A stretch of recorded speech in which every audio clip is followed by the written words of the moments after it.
ఓం గం గణపతయే నమః. జై గణేష.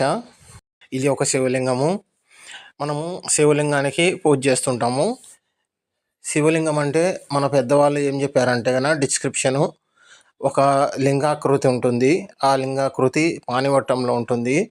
ఆ పానివట్టం వచ్చేసి లింగాకృతి వచ్చేసి ఈశ్వరుడు, పానివట్టము పార్వతీమాత. ఆ పానివట్టం చివర్లలో విఘ్నేశ్వరుడు, కుడివైపు ఎడం వైపు కుమారస్వామి ఉంటారు అని చెప్పేసి డిస్క్రిప్షన్ ఇచ్చారు, అంటే వివరణ ఇచ్చారు. అయితే మనము ఈ శివలింగాన్ని పూజ చేయాలన్నా వద్దా?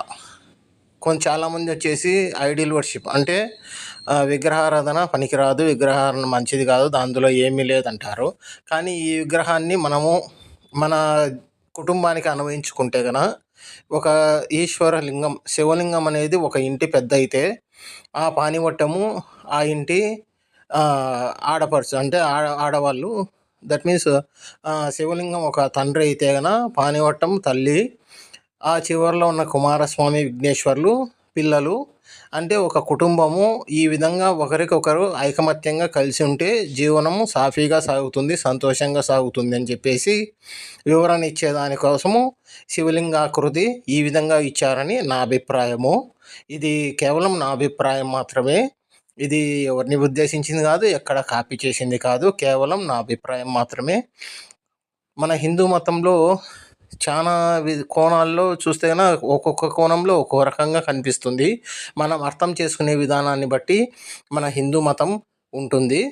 మనకు వాళ్ళు దాని ద్వారా మనకు ఏదో నేర్పించాలి అంటే మనకు కథల్లో పురాణాల్లో వివరించినవి కొన్ని విగ్రహ రూపంలో ఇచ్చారు.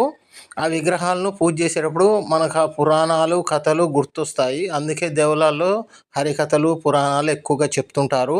దాన్ని బట్టి మన జీవితాన్ని మనము సక్రమంగా మలుచుకోవడానికి అది ఉపయోగపడుతుందని వారి ఉద్దేశం అన్నమాట. ఇప్పుడు పూర్వము చాలామంది ఏన్షియంట్ వాళ్ళు ఒక స్క్రిప్ట్స్ అవన్నీ రాసి వదిలేసినారు కదా.